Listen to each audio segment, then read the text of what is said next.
Hi everyone, it's Annette and welcome back to Cotto Verde. This video today was filmed whilst Richard was planting the dahlias in the big no-dig bed that we had in the garden, and what I did was I flipped the tulip pots that I aged last year, and I flipped them, took out all the tulips and put in dahlias instead. And today's video I'll show you which dahlias I chose to plant in pots and also just how I flipped them, which is a fairly straightforward process, but I just wanted to show everyone what I did in case you had some pots lying around and you had some dahlias that you haven't planted yet and maybe they were suitable for pots, and I thought that this might be quite helpful. So that's what this video is all about today. Okay, so what I'm going to do now is just put up some of the dahlias that I've been growing on, and these are the short dahlias and they are much more suited to being grown in pots, because if you have a really tall dahlia in the pot, obviously it's going to be quite unstable and you need to stake it somehow. So these shorter ones will look really pretty in the pots. And the pots I'm going to use are the pots that we planted our tulip bulbs in, and we've had that display now, they're over. So I'm going to take the tulips out and I'll show you how I do that, and then I set them aside for storage to dry and everything, and then I'll plant them in the garden next year. So these are the tulip pots. They're just terracotta pots. They're about 30 centimeters across, I think. So what I'm going to do now is pot up some of the dahlias, which are, they grow much shorter, so they're about 70 or 80 centimeters tall, and they're much more suited to pots than the taller dahlias, which obviously would need staking and wouldn't look so pretty, but the shorter ones look really cute in pots. These are the terracotta pots that we had the tulips in, and I distressed them with yogurt, and there's a video about that if you want to have a look at that on my channel, but this is how they got aged. And I'm just going to take the tulip bulbs out now. As you can see, they're all finished, but what I'm going to do is let the bulbs absorb the greenery from the leaves. So I'm going to pull the tulip bulbs out and just lay them in this tray and set them aside, and then once all the foliage has turned brown, then I'll cut that off and we'll just keep the bulbs in a mouse-free place, squirrel-free place, until the autumn when we'll sow them in the garden. And it's just a simple process. Sometimes you can just pull them out. Let me see if I can pull one out. There we are, grabbing it from the bottom, and then I'm just going to lay them in here. And it's as simple as that. So if when you're pulling your tulips you pull off the stem and the bulb stays in there, firstly, no point keeping the stem, but there's no point keeping the bulb because the bulb is not going to get any goodness in order to regenerate next year. So just bin the bulbs where the foliage hasn't died down with it. Like that.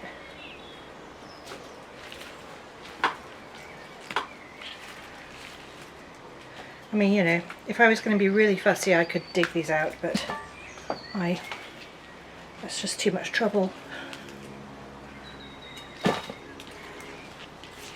What I've also been doing is checking them. Some of them have come out a little bit, I can see mould on them, and I'm not keeping those bulbs either.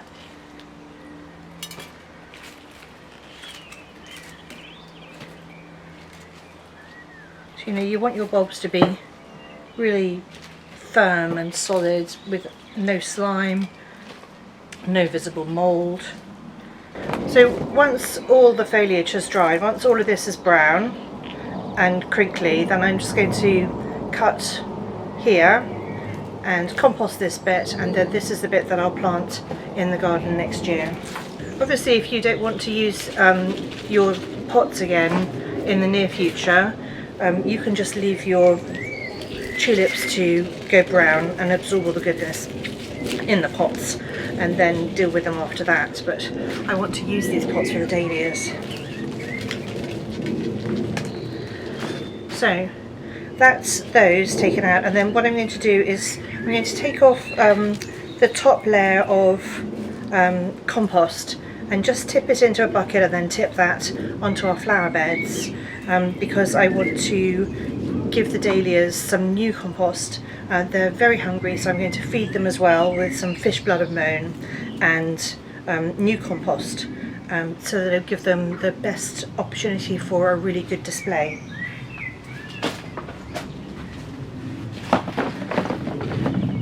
I'm literally just going to scoop out the top layer. I can see a very garden friendly worm in there.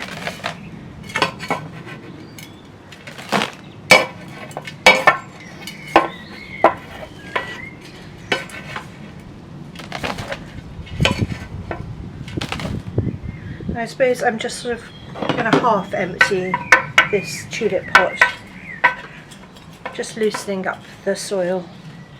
Oh, see, it's quite rooty, so these roots will have taken out all the goodness that I want the dahlias to have, so I'm going to refresh that. Oh, very much stuck.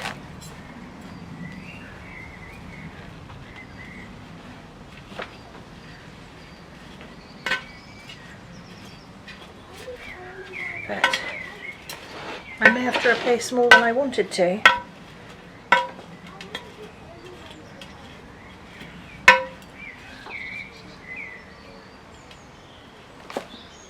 I'm going to show you what it's like inside. So there's quite a lot of this sort of root, and I don't want that in where the dahlias are going. So, big scoop.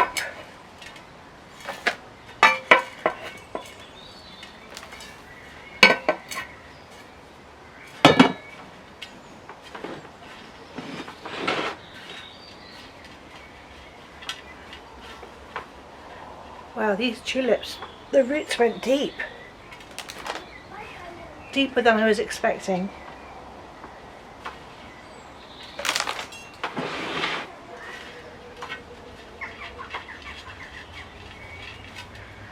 In fact, all the way to the bottom.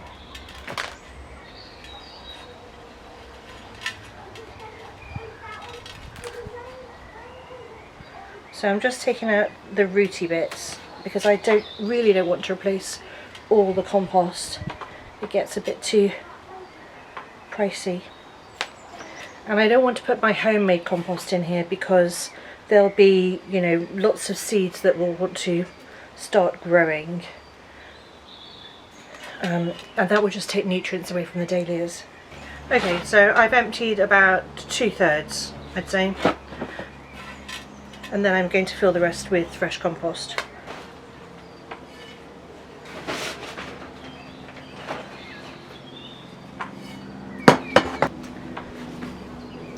So the important thing to do is to make sure that when you plant your tubers up, that you cover the actual tuber. So I'm just checking the height in my pot, and to make sure I've got enough compost in there before I mix in the plant food. I'm just going to put a bit more compost in.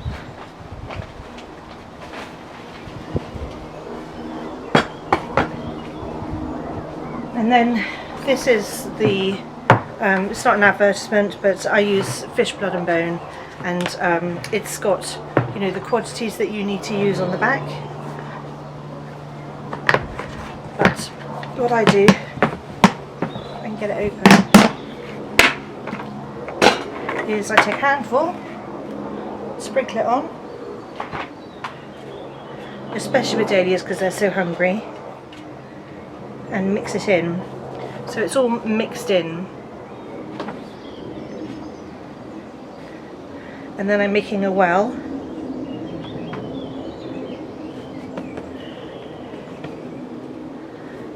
And then, oh, I suppose I should tell you which dahlias I'm planting in here.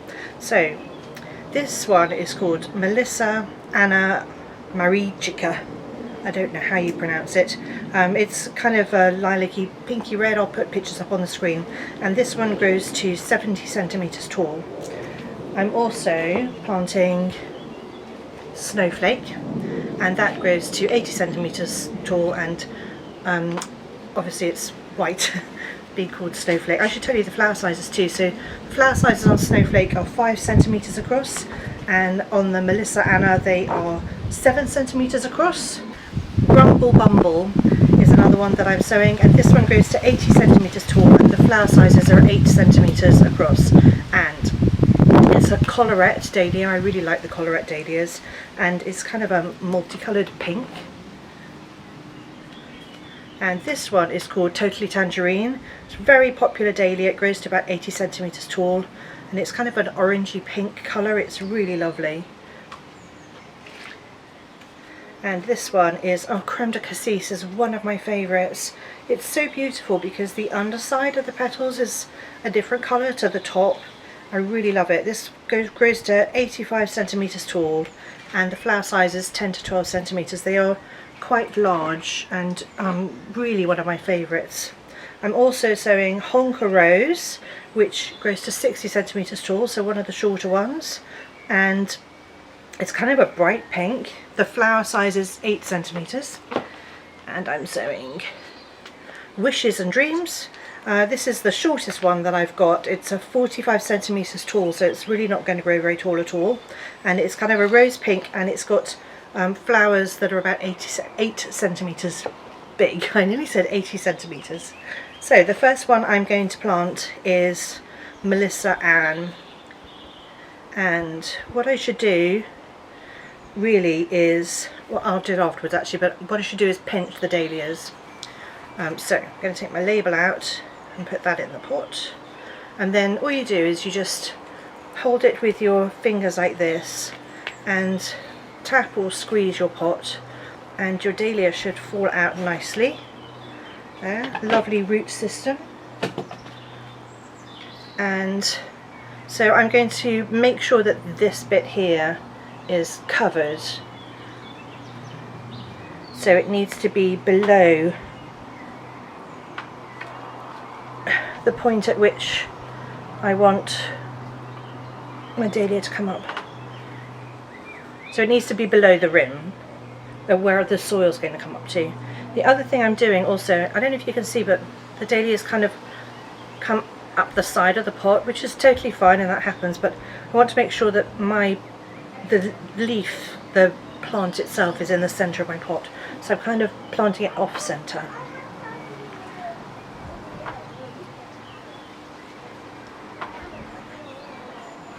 And then just going to push the soil around it.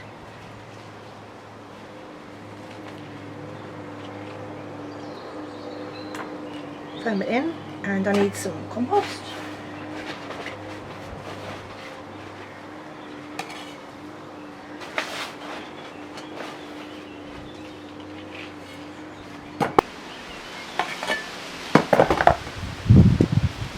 So that's all there is to it. My dahlia is planted, but what I am going to do is pinch the dahlia. If you pinch your dahlia, you'll get more flowers, because each place that you pinch will give 2 new shoots. So all I'm going to do is go down and nip out the top part. So just go down to where there are 2 leaves.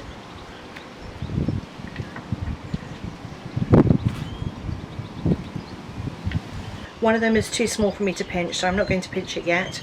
And then all I'm going to do with this is water it in, put it in a sunny place.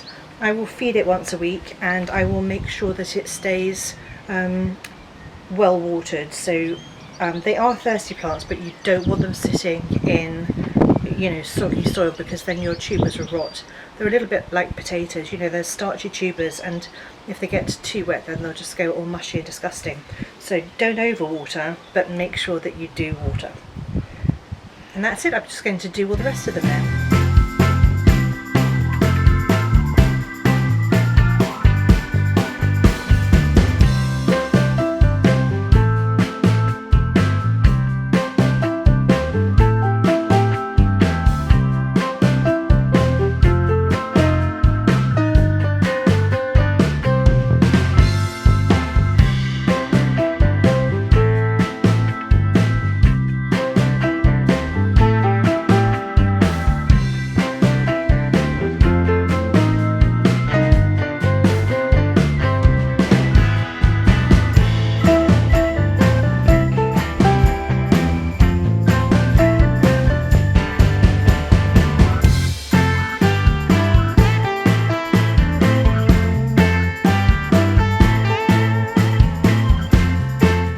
So what I'm going to do with this one, which is a honker rose, this one's a little bit smaller, and I've got some violas that I've actually had for a really long time, and they're a bit leggy, but I think with the plant food that's in these pots that they will rebound. And I'm just going to put 3 around the edge of some of these dahlias just to fill in a bit whilst they're growing. And if in fact they become too large when the dahlia starts growing, I'll just take them out. But I think at the moment it'd be nice to have a bit of colour in some of the pots. And this viola is called Banana Cream. Just checking to make sure I'm not planting any slugs into this pot, because that would be a disaster.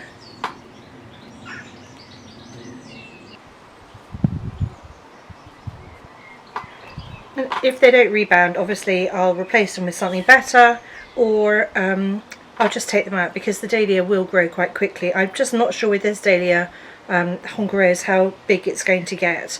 I think, I don't know how wide it'll get. So yeah, we'll just have a bit of colour for now.